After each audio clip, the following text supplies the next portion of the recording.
অনিবার্য মরণ। যার যেটা খাদ্য লেখা যাইবে খাইয়া, মরণ যেখানে যার যাইবে হাঁটিয়া। কার কোথা মরণ আছে থাকতো যদি জানা, কার কোথায় মরণ আছে থাকতো যদি জানা, দুর্ঘটনায় হয়ে মানুষ জীবনে মরিত না। কথাটা কত মূল্যবান কথা বলুন তো।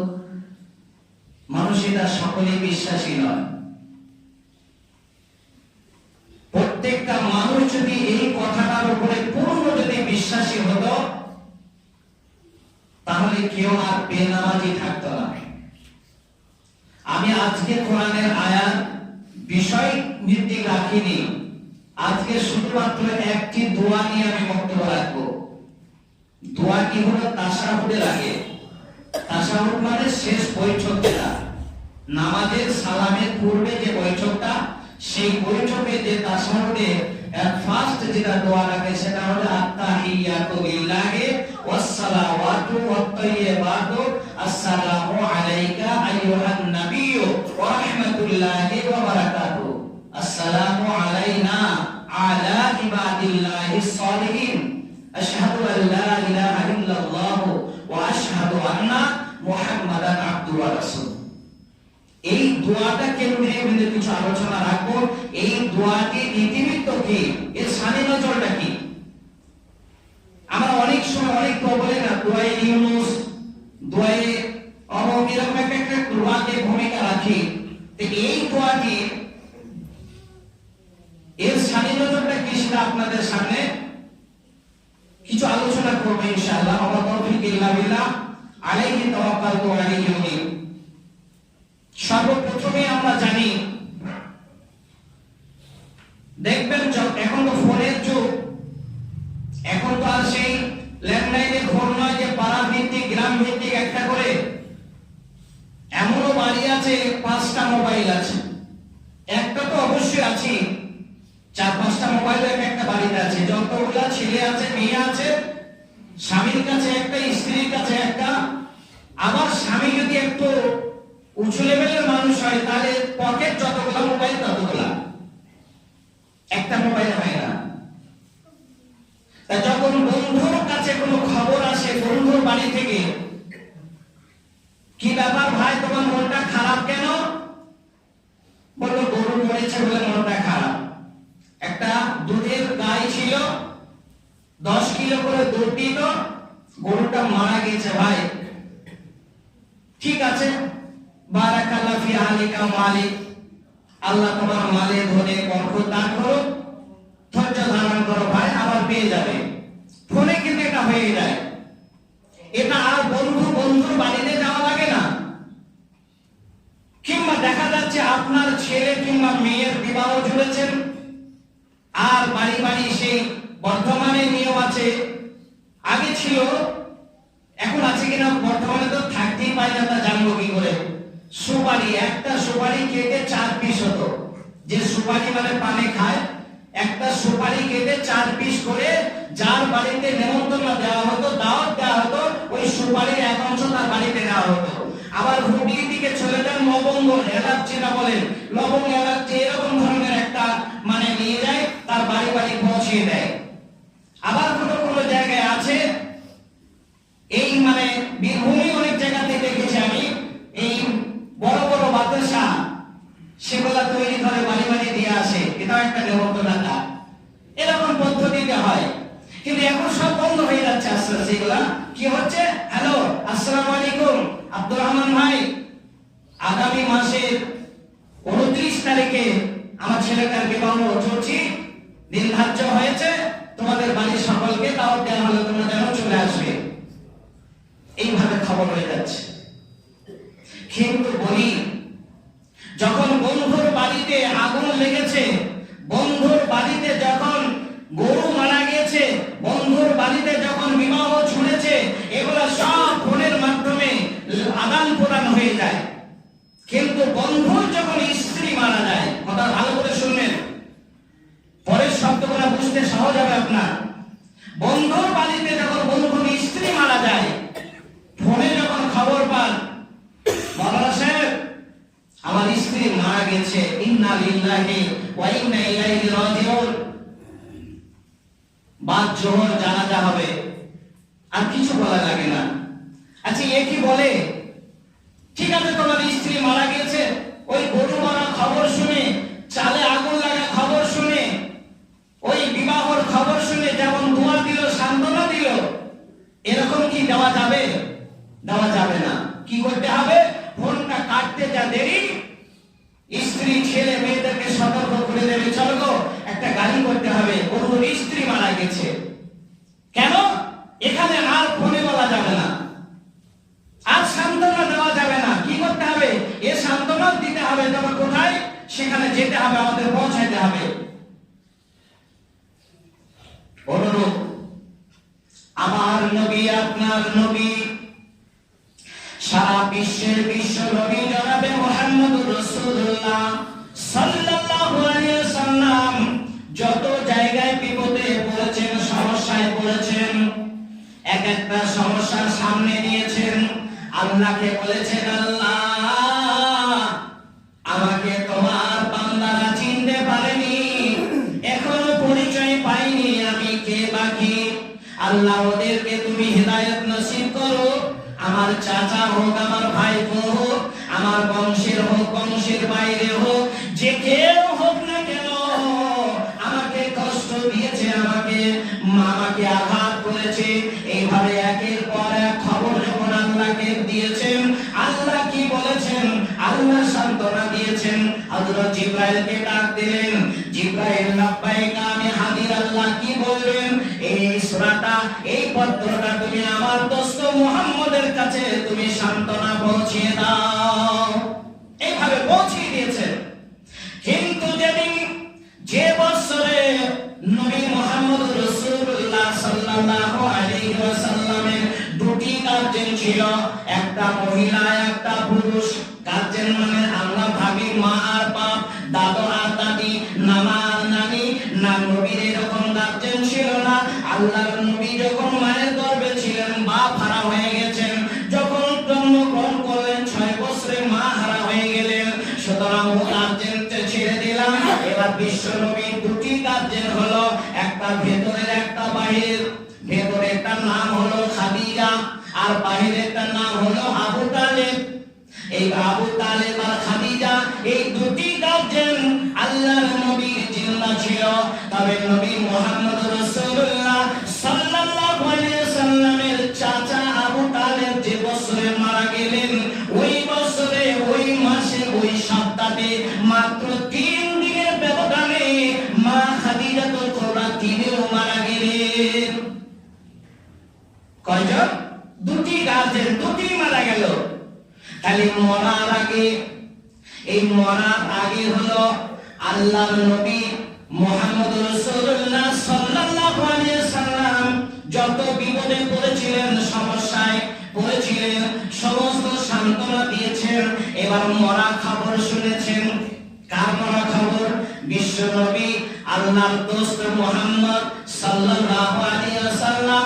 এখানে দোস্ত যখন মানে গার্জেন মারা গেছে, মানে স্ত্রী একটা গার্জেন, সেও মারা গেল, এদিকে চাচা একটা গার্জেন, সেও মারা গেল।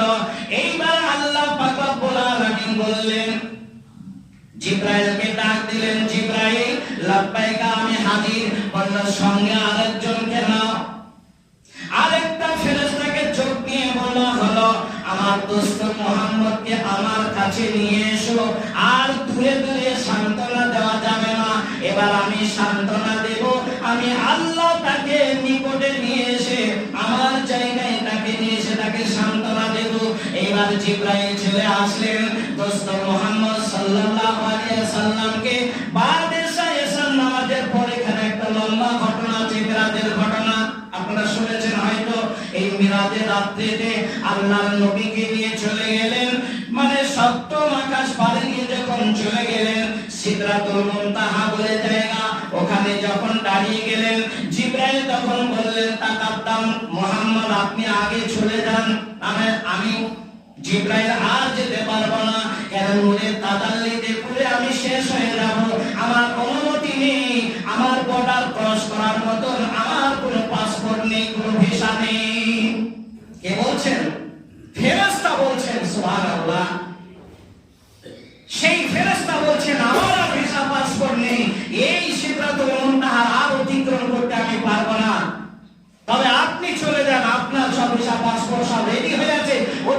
ডাকছে, মহান আল্লাহ আপনি চলে যান।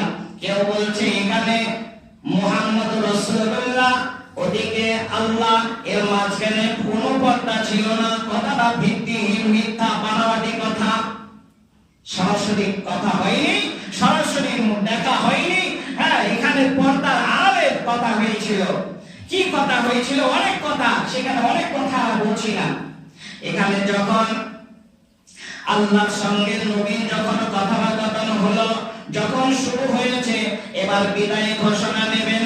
সেই বিদায় ঘোষণার আগে 46 বছর পূর্বের ঘটনা। আল্লাহর নবীর বয়স যখন 46 বছর, 63 বছর জীবনী পেয়েছেন, তাই 46 বছর পূর্বের ঘটনা। তার মানে মিরাজ যেটা হয়েছিল, সেই মিরাজটা হলো 46 বছরের ওই দিকে, এদিকে নয়। এবার সেই বয়সটাই নিয়ে বুঝতে পারছেন না বয়সটা কতটা ডেঞ্জারি বয়স, কত খতরনাক বয়স সেটা। সেই বয়সে দোস্ত মুহাম্মদকে ডাক দিয়ে তখন সর্বপ্রথমে বললেন, আত্তাহিয়াতু লিল্লাহি ওয়াসসালাওয়াতু ওয়াত-তাইয়্যিবাতু ওয়াসসালামু আলাইকা আইয়ুহান নাবিয়্যু ওয়া রাহমাতুল্লাহি ওয়া বারাকাতুহু। সর্বপ্রথমে আল্লাহ রাব্বুল আলামিনের নবী মুহাম্মদ সাল্লাল্লাহু আলাইহি ওয়াসাল্লাম কি বললেন? আত্তাহিয়াতু লিল্লাহি ওয়াসসালাওয়াতু ওয়াত-তাইয়্যিবাত, সালাম, বরকত, যত রকম লিল্লাহি, আমরা সবকিছু তোমার জন্য, প্রশংসা যত কিছু, সব প্রশংসা তুমি তো মালিক, লিল্লাহি তোমারই জন্য সব। এবার নবী মুহাম্মদ সাল্লাল্লাহু আলাইহি ওয়াসাল্লামকে সান্ত্বনা দিলেন, আসসালামু আলাইকা আইয়ুহান নবী ওয়া রাহমাতুল্লাহি ওয়া বারাকাতুহু, তোমার উপরেও শান্তি বরকত নাযিল হোক। যখন এই কথা শুনলেন বিশ্ব নবী জনাবে মুহাম্মদ রাসূলুল্লাহ সাল্লাল্লাহু আলাইহি ওয়াসাল্লাম, তখন আবার তিনি শুরু করলেন, আসসালামু আলাইনা আলা ইবাদিল্লাহিস সালিহিন। তখন বলছেন, আল্লাহ আমাকে যেটা দেওয়া হলো, এখানে বহু বচন ব্যবহার করা হয়েছে। এই আসসালামু আলাইকুমের ভিতরে এখানে বহু বচন আছে। এখানে আল্লাহর নবী বললেন, আল্লাহকে বলছেন, আল্লাহ আমি একা সন্তুষ্ট হব না, আমাকে যেটা দেওয়া হলো একটু বেশি পরিমাণ দেওয়া হোক, কম নিয়ে আমি সন্তুষ্ট হব না। মানে তুমি কম নেবে না, মানেটা কি? বললো আমি একা নয়, আমার যত উম্মত উম্মতি রয়েছে, আমি তাদেরকে ফেলে রেখে, তাদের মানে তারা দুঃখে কষ্টে থাকবে, তারা রহমতের ছায়ায় আসতে পারবে না, আমি মেনে নিতে পারলাম না। সুতরাং আমি যখন সুযোগ পেয়েছি, আশেক যখন মাসুকের সঙ্গে কথা বলার সুযোগ হয়েছে, দেখবেন আশেকের সাথে মাসুক যখন কথা শুরু হয়ে যায়, তারা চায় যে এই সময়টা যাতে তাড়াতাড়ি না পার হয়ে যায়, ওই জন্য মনের আবেগপূর্ণ সমস্ত কথা বার করে দেয়। আল্লাহর নবী আল্লাহকে বলছেন, আল্লাহ আমার উম্মত উম্মতি যারা রয়েছে, এই রহমত বরকত যা দেওয়া হলো আমার জন্য নয়, আমার সকল উম্মত উম্মতির জন্য সেটা দেওয়া হোক। যখন মুহাম্মদ সাল্লাল্লাহু আলাইহি সাল্লামের সঙ্গে ওদিকে পর্দার, ওদিকে আল্লাহ, এদিকে মুহাম্মদ, এই দুইজনা কথা চলছে, সিদরাতুল মুনতাহার বাইরে যত অসংখ্য ফেরেশতারা তারা শ্রবণ করছে, তারা কান খুলে, তারা চাতক পাখি নেচে আছে, যাওয়ার অনুমতি নেই, কিন্তু আওয়াজটা তো আসে, আসে না? মাইক না হলেও যদি আমি এখানে চিৎকার করি, মসজিদের বাইরে চলে যাবে, প্রাচীর যদি থাকে প্রাচীরের ওদিকে চলে যাবে, পর্দা থাকলেও পর্দার ওদিকে চলে যাবে। কিন্তু সিদরাতুল মুনতাহার বাইরে যে সমস্ত ফেরেশতারা অপেক্ষা করছিল, সেই ফেরেশতারা তখন শুনে বলছে, আশহাদু আল্লা ইলাহা, শেষ হচ্ছে না, আশহাদু আল্লা ইলাহা ইল্লাল্লাহু ওয়া আশহাদু আন্না মুহাম্মাদান আবদুহু ওয়া রাসূলুহু। ফেরেশতারা বলছেন, আমরা সাক্ষ্য দিচ্ছি, আশহাদু আল্লাহ, আমরা সাক্ষ্য দিচ্ছি যে মুহাম্মদ সাল্লাল্লাহু আলাইহি ওয়াসাল্লাম আল্লাহর নবী বা সেখানে দূত বা রাসূল, এটা আমরা বাইরে থেকে সাক্ষ্য দিচ্ছি, বলি সুবহানাল্লাহ। এবার বেশি চাইলেন, কি দিলেন বেশি সেটা তো আপনাকে জানতে হবে। বেশি কি চাইলেন, উম্মত উম্মতির জন্য কি দিলেন? দেখেন, যে নামাজ আমরা অবহেলা করি, অবজ্ঞা করি, আমরা হেলায় খেলায় সময় অপচয় করছি, সেই নামাজ আমরা জানি না। সালাত, সেই সালাত, আসসালাতু বিলা যে মুমিন, এই সালাতটা কি আমরা এখনো জানি না। আমরা মনে করছি হয়তো বয়স হয়ে গেলে মসজিদে গিয়ে একটু নামাজ পড়তে হয় না। ও যুবক, তোমরা ভালো করে শুনে নাও, এখানে বৃদ্ধর জন্য বলা হয়নি, বয়স্ক যারা তাদের ডাক দেওয়া হয়নি। যুবক, তোমার বয়সটাকে লক্ষ্য করে নবী মুহাম্মদ রাসূলুল্লাহ সাল্লাল্লাহু আলাইহি ওয়াসাল্লাম বলছেন, সারা পৃথিবীর মানুষ যেখানে একত্রিত হবে ওখানে একটা মাত্র ছায়া থাকবে। ওই ছায়াটা কত মূল্যবান হবে, সেখানে পানির ব্যবস্থা থাকবে কাউসার, সেই পানিটা কতটা মূল্যবান হবে। আর নাম্বার 3, সেখানে আল্লাহর দিদার হবে। এই তিনটে জিনিস কতটা মূল্য তোমরা জানো না? জানো? যারা চাষি তারা অনেকটা অনুভব করতে পারে। ইমাম সাহেব কি পারবে? এতে এসি ঘরে ঘুমায় নাক থেকে, এ বুঝতে পারবে না। চাষি যারা চাষ করে, চোখ বৈশাখের রোদে যখন বাড়ি থেকে আধা ঘন্টা 1 ঘন্টা পায়ে হেঁটে যেতে হয়, সেখানে দেখবেন মাথার ছাতা থাকলে ছাতাটা শুকিয়ে গেলে তাপটা নেমে আসে, আবার পানি উপরে দিয়ে ভিজিয়ে নেয়। কোন চাষি আবার বুদ্ধি খাটিয়ে গামছা ভিজিয়ে ছাতার উপরে দেয়, বলবে ছাতা নেই, হাতে একটা হয়তো গরু ডাকানো লাঠি রয়েছে, ওই লাঠিটাকে করবে কি, গামছাটা ভিজিয়ে নিয়ে লাঠিটা ছাতার উপর উঁচু করে দিয়ে তবু গন্তব্যস্থলে আসার চেষ্টা করবে। ভাই ও বন্ধুরা আমার, এই সূর্য সেদিন মাথার উপরে নেমে আসবে, আর ওই দিনকে কি অবস্থা হবে আপনি জানেন না। যদি জানতেন তাহলে দুনিয়া হিসাব করে আপনি করতেন, যদি জানতেন তাহলে আজকে বেনামাজি অবস্থায় আপনি এইভাবে নির্দ্বিধায় আপনি বেহিসাবি হয়ে আপনি কখনোই চলাফেরা করতে পারতেন না। আল্লাহর নবী যখন বললেন আমি একা নিয়ে সন্তুষ্ট নয়, আমার উম্মত উম্মতির জন্য বেশি করে দেওয়া হোক, আল্লাহ রাব্বুল আলামিন বললেন মুহাম্মদ, দোস্ত মুহাম্মদ সাল্লাল্লাহু আলাইহি ওয়াসাল্লাম জবাব বলল কেন? আল্লাহ জানিয়ে দিলেন তোমার উম্মতের জন্য দিয়ে দিলাম 50 ওয়াক্ত সালাত নামাজ তুমি নিয়ে চলে যাও। সূর্য ওঠা থেকে নিয়ে সূর্য ডোবা পর্যন্ত এইভাবে 50 বার আমার ডাক শুনে তারা একত্রিত হবে। ওদিকে নারী, এদিকে পুরুষ, নারী পুরুষ একত্রিত হয়ে সেখানে সালাতের মাধ্যমে আস্তাইনু বিস-সাবরি ওয়াস-সালাহ, ওই ধৈর্য আর সালাতের মাধ্যমে বান্দা বান্দি আর আমি আল্লাহ স্রষ্টা এবং সৃষ্টি এই দুটোর সঙ্গে প্রেম ভালোবাসা তৈরি হবে। কতবার হবে? 50 বার সে আসবে।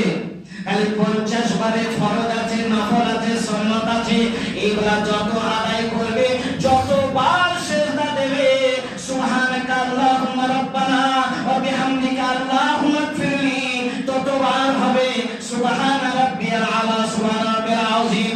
নামাজের ভেতরে সে বলবে ইহদিনাস সিরাতাল মুস্তাকিম, নামাজের ভেতরে বলবে ইয়াকা না'বুদু ওয়া ইয়াকা নাস্তাঈন। এই নামাজের ভেতরে যে দোয়াগুলো করবে, আমি আল্লাহ বড় খুশি হয়ে তোমার উম্মত উম্মতির জন্য আমি জান্নাত বরাদ্দ করে দেব। এই 50 ওয়াক্ত নামাজটা নিয়ে আমার আপনার নবী, সারা বিশ্বের বিশ্ব নবী জনাবে মুহাম্মদুর রাসূলুল্লাহ সাল্লাল্লাহু আলাইহি ওয়াসাল্লাম যখন আকাশ ঘুরে ঘুরে গিয়ে আকাশ ঘুরে যখন পার হয়েছেন, যখন পাড়ি দিচ্ছেন আবার মক্কার মাটিতে চলে আসবেন, 6ম আকাশে দেখছেন একজন বিখ্যাত নবী, সে নবী হযরতে মূসা কালিমুল্লাহ দেখছেন বসে আছেন। কেন বসে আছেন? আল্লাহর নবী যখন আকাশ ঘুরে দিয়ে জমিন থেকে আকাশ ঘুরে দিয়ে সিদরাতুল মুনতাহায় গিয়েছেন, সারা পৃথিবীর মানে শুধু নবী তো দূরের কথা, মানুষ তো দূরের কথা, কীটপতঙ্গ পর্যন্ত যদি আটলান্টিক মহাসাগরের তলদেশে যদি ঝিনুকের ভেতরে যদি পোকা বাস করে, সে পোকাটা পর্যন্ত খবর পৌঁছিয়ে গিয়েছে যে আমার নবী সারা বিশ্বের নবী।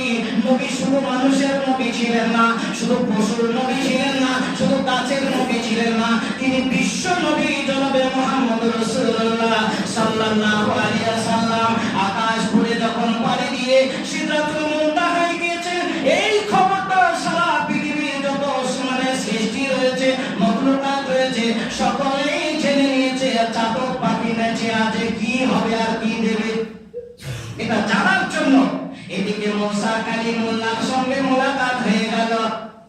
মুহাম্মদ সাল্লাল্লাহু আলাইহি ওয়াসাল্লামকে প্রশ্ন জানালেন, আপনি তো গেলেন, সুবর্ণ সুযোগ পেয়েছেন, আপনি তো আশিকের সঙ্গে মাসুদ তো একত্রিত হলো, কিন্তু বলি আপনার কাছ থেকে জানতে চাই, আপনার উম্মতের জন্য আর আপনার জন্য আল্লাহ কি দিয়েছেন, সেই বকশিসটা কি, সেই খুশি সারাটা কি আমাদের বলুন।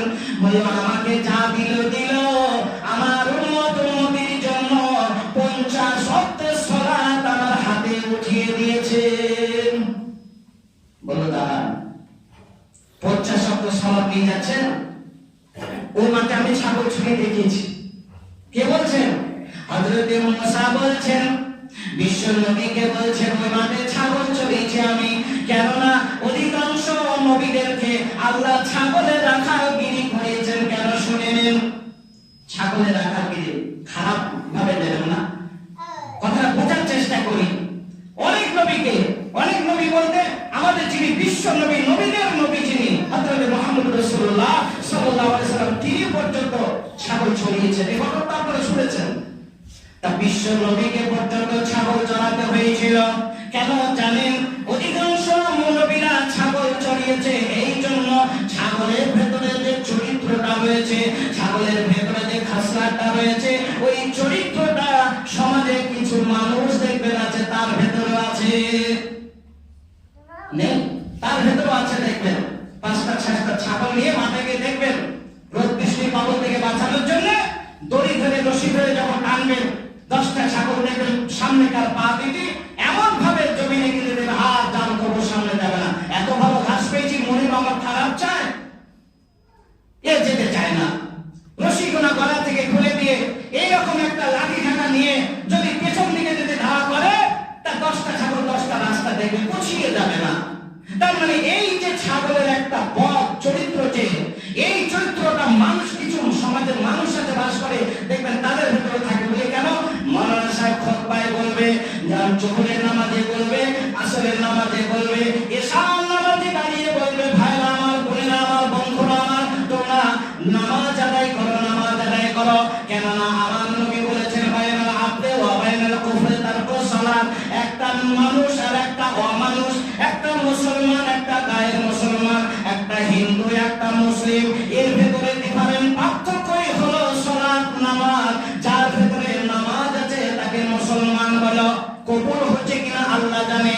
যার ভেতরে সালাত নাই, যে সালাত আদায় করে না, যে নামাজ আদায় করে না, সে যত বড় দানি হোক না কেন, যত বড় আল্লাহ ওয়ালা হতে চায় না কেন, কোনদিন সে পরিত্রাণ পাবে না। মুসলমানের খাতায় তার নামটা পর্যন্ত ওঠেনি। কলমা পড়লে মুসলমান। আপনারা হয়তো এই বক্তব্য শুনেছেন যে লা ইলাহা ইল্লাল্লাহ ফাদাখালাল জান্নাহ, যে লা ইলাহা পড়ল সে জান্নাতে চলে গেল, এর উপরে ভরসা করেছেন, যা আমার লাইনে যাব না। আবার এইবার মুসা কালিমুল্লাহ বললেন, আমার ওই মাঠে ছাগল চড়ানো আমার জানা আছে, সুতরাং আমি ছাগল চড়িয়ে এসেছি, ছাগলের মতো করে কিছু মানুষও চড়িয়েছি, লাঠি দিয়ে, বুদ্ধি দিয়ে, কৌশলে, এত প্রচেষ্টা তার পেছনে মেহনত চালিয়ে তবু তাকে আল্লাহমুখী করাতে পারিনি। 50 তো দূরের কথা, 1 ওয়াক্ত সালাত আদায় করাতে পারিনি, 30টা দিন তো দূরের কথা, মাসে কিংবা বছরে 3টে রোজা পর্যন্ত করাতে পারিনি। তোমার উম্মতের জন্য আল্লাহ যেটা দিয়েছে 50 ওয়াক্ত, তবে নবী মুহাম্মদ রাসূলুল্লাহ সাল্লাল্লাহু আলাইহি ওয়াসাল্লাম 50 ওয়াক্ত সালাত নিয়ে বড় খুশি হয়ে এবার ফিরছিলেন। কেন? কেন খুশি? আমার উম্মতের জন্য 50 ওয়াক্ত সালাত, তাহলে 50 বার আল্লাহর সঙ্গে মোলাকাত হবে। কোন উম্মতের, মানে কোন নবীর উম্মতকে এরকম দেওয়া হয়নি। তাহলে আমার উম্মতিরা এই 50 ওয়াক্ত সালাত আদায় করলে সকলের আগে জান্নাতে তারা যে খেলাধুলা করবে, জান্নাত থেকে তারা উপভোগ করবে, এই খুশি সারা নিয়ে ফিরে আসছিলেন। মুসা কালিমুল্লাহ বললেন না, বিশ্ব নবীকে লক্ষ্য করে বললেন, 50 ওয়াক্ত সালাত আদায় করতে তারা পারবে না, পারবে না, পারবে না। আপনি তাড়াতাড়ি ফিরে যান, কিছু কমিয়ে নিয়ে আসুন। এইভাবে আল্লাহর নবী মুসার কথা শুনে তিনি একজন নবী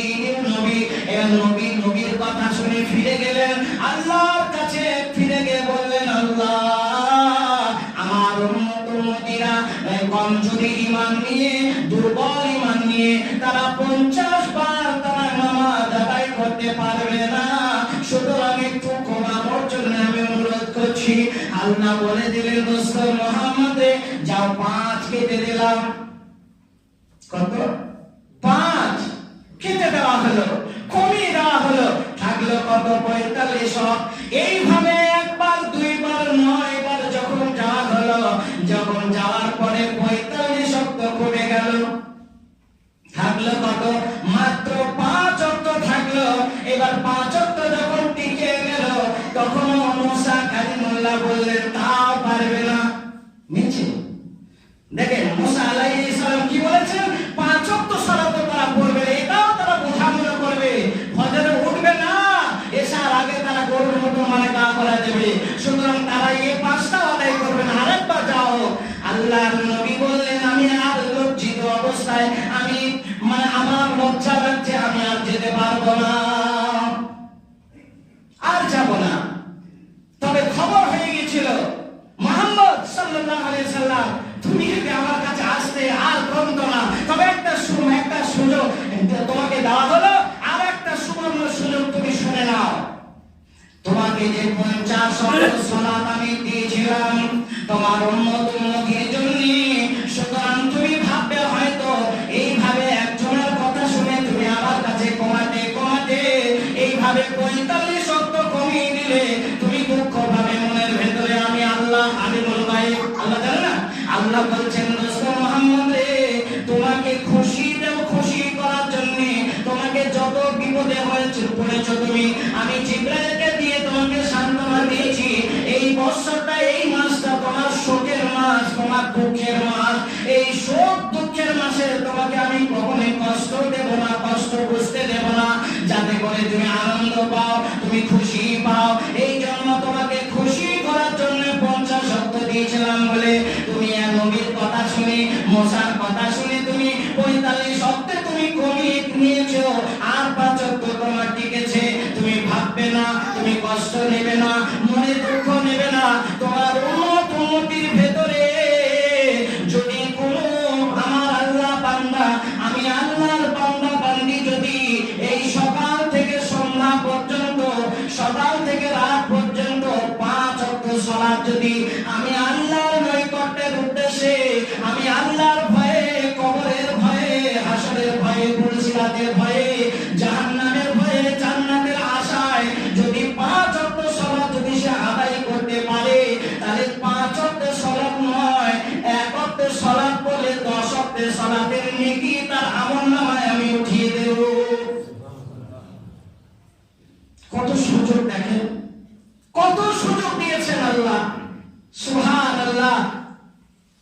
আল্লাহ থেকে শুরু করে বিশ্ব নবী জনাবে মুহাম্মদ রাসূলুল্লাহ সাল্লাল্লাহু আলাইহি সাল্লাম পর্যন্ত এত চেষ্টা চালিয়ে গেছে শুধু আমাদের একটু সুখের জন্য। আর আমরা সেই সুখের দরিয়ায় থেকে আজ আমরা হারামের দিকে হাত বাড়াই, বিপদের দিকে হাত বাড়াই। আজ আমরা কষ্ট নিয়ে টেনে নিয়ে আছি। কেন? কোরআন যে প্রমাণ দিয়েছে, জাহারাল ফাসাদু ফিল বাররি বিমা কাসাবাত আইদিন নাস। জলে স্থলে যেটাই বিপর্যয় ঘটছে, আজ মুসলমান মার খাচ্ছে, আজ মসজিদ ভেঙে দিয়েছে, আজ মাদ্রাসা বন্ধ করে দিয়েছে, আজ ইয়াতীমের বিয়ে নষ্ট করে দিয়েছে। যত মানে বিপদ তোমরা শুনবে, জাহারাল ফাসাদু ফিল বাররি ওয়াল বাহরি বিমা কাসাবাত আইদিন নাস। জলে স্থলে যত বিপর্যয় তোমরা দেখছো, সমস্ত বিপর্যয় ঘটছে মানুষের কর্ম, তার নিজস্ব এটা কর্মগুণে এই কাজগুলো করছে। তা ভাই ও বন্ধুরা আমার, যে কথা বলতে যাচ্ছিলাম সেটা শেষ করা সম্ভব হবে না। সেটা হলো এই যে সেই সালাতের কদরটা কি, সেই সালাতের শেষ শব্দ যেটা মানে শেষ বৈঠকে যে আত্তাহিয়াতু লিল্লাহি ওয়াস সালাওয়াতু ওয়াত তাইয়্যিবাত, এই দোয়াটি ওই দিনকে জিবরাইল হাতে করে নিয়ে আসেনি, ডাইরেক্ট গিয়ে যত ইবাদত, যাকাত বলুন, ওসর বলুন, হজ বলুন, যাই বলুন না কেন, যত ইসলামের বিধি নিষেধ এসেছে সব জিবরাইলের মাধ্যমে এসেছে। কিন্তু সালাত জিবরাইলের মাধ্যমে আসেনি। এই সালাতের সাথে এই দোয়াটিও আসেনি। এই দোয়াটি বা সালাতটি ডাইরেক্ট আল্লাহর কাছ থেকে আমার নবী, সারা বিশ্বের বিশ্ব নবী জনাবে মুহাম্মদ রাসূলুল্লাহ সাল্লাল্লাহু আলাইহি ওয়াসাল্লাম জান্নাত থেকে নিয়ে আসলেন আপনার জন্য। সেই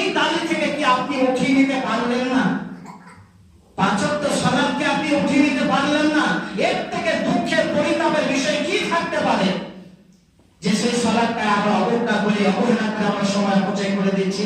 ভাই দুনিয়াবি কোনো কাজ বাধা থাকবে সালাত আদায় করতে গিয়ে? না। তুমি নামাজকে কেন ভয় করছো? নামাজকে কখনোই বলো না যে কাজ আছে, কাজকে বলো এখন সময় হয়ে গেছে আমার নামাজ আছে। এই কথাটা মনে রেখে দেবেন মাথায়, মনের মনি কোথায় এটা জায়গা দেন। কখনোই সালাতকে বলবেন না ভাই আসলে আজান হলো, আসলে আজান হয়ে গেল, চলো নামাজটা পড়ি। না না, আমাকে হাঁসের বাচ্চাটা আনতেই হবে, নাহলে হয়তো বড় বড় বাচ্চা কোনো নিয়ে নেবে সব বেছে বেছে। এই কাজটা বলো না। জোহরের আজান হয়ে গেল, না না আমার যেতেই হবে, আজকে অনেকটা রাস্তায় যেতে হবে, সেখানে ভিড়টা অনেক দেরি হয়ে যাবে, না এটা বলো না। তুমি এখানে সেই কাজটাকে বলো, সেই যাওয়াটাকে বলো আমার নামাজ আছে যে নামাজটা পড়ে যাবো। তাহলে কাজকে বলো আমার নামাজের সময় হয়েছে, নামাজ আছে, কিন্তু নামাজকে বলো না আমার উপর সময় নেই, আমি কাজ আছে, এই কথাটা বলো না। তোমরা নামাজটা আদায় করো। ভাই ও বন্ধুরা আমার, সামনে রমজান মাস আগত, আর বেশি দেরি নেই। ওই মাসে ঢুকে নামাজ আদায় করা, ওই মাসে ঢুকে রোজা করা, এটা বড় বাহাদুরি নয়। এটা ভালো করে শুনে রাখুন। ইতিপূর্বে বলেছি, গত রমজানের আগেও ছিলাম, এখনো তাই আছি। আল্লাহ যদি হায়াত রাখে জানি না কতদিন থাকবো, আর কতদিন আল্লাহ রুজি রেখেছে তাও জানি না। তাহলে সেই কথা নিয়ে আপনারা ভুলে যাচ্ছেন। বারবার আপনাদের বলছি যে রমজান মাস এসে গেলে সেখানে ঢুকে ভিড় ভাট্টা করে সেখানে এমন কিছু ফায়দা করতে পারবেন না, এমন কিছু ফায়দা সংগ্রহ করতে পারবেন না যদি এখান থেকে প্রস্তুতি না নেন। তাই বলি আপনাদেরকে, তওবা করার সুযোগ আল্লাহ দিচ্ছে, এখনো দিয়েছে আল্লাহ। এই তওবার সময় আপনারা অবজ্ঞায় যেন সময় অপচয় না করে তওবা করে, এখনো তওবাতার নাসুহা আন্তরিকতা তওবা করে আল্লাহ থেকে ফিরে আসুন। আল্লাহ বড় খুশি হয়ে আপনাকে দয়া করবে, রহম করবে ইনশাআল্লাহ। আল্লাহ পাক রব্বুল আলামিন আমাদের সকলকে বোঝার জন্য তৌফিক দান করুন। আল্লাহ পাক রব্বুল আলামিনের কাছে দোয়া করি, খাস করে আমি সাগরগাছা পশ্চিম পাড়ার যত নারী পুরুষ আছে, আবাল বৃদ্ধ, আমার সমাবয়স্ক আছে, যে যেখানে যে ভাবে যে পরিস্থিতিতে আছে, দেশে বিদেশে যে যেখানে আছে, আল্লাহ সকলকে তুমি সুস্থ রাখো, ইমানের সাথে হায়াত দারাজ করো। বারাকাল্লাহ ফি আলিকা ওয়া মালিক। আল্লাহ এদের মালে ধরে এদের বরকত দান করো, এদের ইমানে বরকত দাও। মালে যেমন বরকত দিচ্ছ, ইমানও এদের বরকত দাও। আল্লাহ মালে যা বরকত দিয়েছো আর শেষ করতে পারবো না, কেননা আগে ছিল 7 মণ ধান, তারপরে হলো 14 মণ ধান, এখন হয়েছে 20 থেকে 30 মণ ধান। আল্লাহ তুমি মালে অনেক বরকত দিয়েছো, তাই যেভাবে মালের বরকত দেখছি আল্লাহ তুমি এইভাবে আমাদের ইমানে বরকত দাও। তুমি আমাদের ইমানে বরকত দাও, ইমান নিয়ে যেন আমরা মরতে পারি সেই তৌফিক তুমি আমাদের দাও। আমাদের কাছ থেকে যারা কবরবাসী হয়ে গেছে আল্লাহ তাদেরকে তুমি প্রশ্নোত্ত সহজ করে তাদেরকে তুমি জান্নাতের খাবার নুরানি আলো কবরে তুমি পৌঁছিয়ে দাও, কবরকে প্রশস্ত করে দাও যতটুকু তাদের চোখের নজর পৌঁছায়। আল্লাহ খাস করে আমি আমার সামনে যে সমস্ত ভাই আর বোনরা রয়েছে এদের জন্য বলি, এদেরকে রমজান আসার পূর্বে আল্লাহ তওবা করে 5 ওয়াক্ত সালাত হিসাবে, নামাজি হিসাবে এদেরকে তুমি কবুল করে দাও। ربنا تقبل منا انك انت السميع العليم وتب علينا انك انت التواب الرحيم سبحان ربك رب العزه عما يصفون وسلام على المرسلين واخر دعوانا الحمد لله رب العالمين. السلام عليكم.